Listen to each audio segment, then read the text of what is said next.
ਸਲਾਮੁਅਲੈਕਮ। ਪੰਜਾਬੀ ਲੋਕ ਰੀਤ ਚਾਤਰਕ।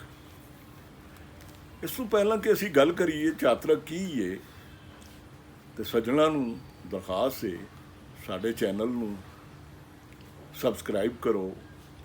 ਸਾਰ ਮੁਹਾਰ ਚੈਨਲ ਨੂੰ, ਇਹ ਪੰਜਾਬੀ ਚੈਨਲ ਹੈ, ਆਪ ਵੀ ਇਹਨੂੰ ਸਬਸਕ੍ਰਾਈਬ ਕਰੋ ਤੇ ਬਾਕੀ ਸੱਜਣਾ ਮਿੱਤਰਾਂ ਨੂੰ ਵੀ ਇਹਦੇ ਲਿੰਕ ਦੀ ਦੱਸ ਪਾਓ, ਨਾਲ ਟਲੀ ਦੇ ਨਿਸ਼ਾਨ ਨੂੰ ਵੀ ਨੱਪ ਛੱਡੋ। ਤਾਂ ਗੱਲ ਕਰ ਰਹੇ ਹਾਂ ਅਸੀਂ ਚਾਤਰਕ ਦੀ। ਚਾਤਰਕ ਤਿੱਤਰ ਦੀ ਸ਼ਕਲ ਦਾ ਇੱਕ ਪਖੇਰੂ, ਜਿਹਨੂੰ ਪਪੀਆ ਵੀ ਕਹਿੰਦੇ ਨੇ।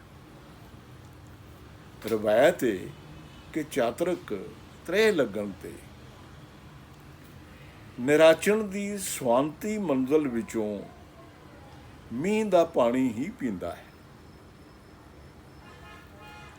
ਚੰਨ ਦੀ ਸਵਾਂਤੀ ਵਿੱਚ ਜੋ ਕਣੀਆਂ ਵਰਦੀਆਂ ਨੇ, ਉਹਨਾਂ ਨੂੰ ਸਵਾਂਤੀ ਬੂੰਦਾਂ ਕਹਿੰਦੇ ਨੇ। ਇਹਨਾਂ ਬੂੰਦਾਂ ਲਈ ਚਾਤਰਕ ਮੂੰਹ ਅੱਡੀ ਅਸਮਾਨ ਵੱਲ ਤੱਕਦਾ ਰਹਿੰਦਾ ਹੈ। ਇਹ ਸਵਾਂਤੀ ਬੂੰਦਾਂ ਜਾਂ ਇਹ ਸਵਾਂਤੀ ਬੂੰਦ ਜਦੋਂ ਸਮੁੰਦਰ ਵਿੱਚ ਤਰਦੀ ਹੋਈ ਸਿੱਪੀ ਦੇ ਮੂੰਹ ਵਿੱਚ ਡਿੱਗਦੀ ਹੈ ਤਾਂ ਮੋਤੀ ਬਣ ਜਾਂਦੀ ਹੈ। ਰੂਹਾਨੀ ਪਿੜ ਵਿੱਚ ਚਾਤਰਕ ਦੀ ਸਵਾਂਤੀ ਬੂੰਦ ਲਈ ਚਾਹਤ ਉਸ ਚਾਹਵਾਨ ਦਾ ਨਿਸ਼ਾਨ ਬਣ ਗਈ ਜੋ ਰੱਬ ਤੋਂ ਬਿਨਾਂ ਦੂਜੇ ਪਾਸੇ ਧਿਆਨ ਨਹੀਂ ਦਿੰਦਾ। ਗੁਰਬਾਣੀ ਵਿੱਚ ਚਾਤਰਕ ਇਸੇ ਹਵਾਲੇ ਨਾਲ ਆਉਂਦਾ ਹੈ।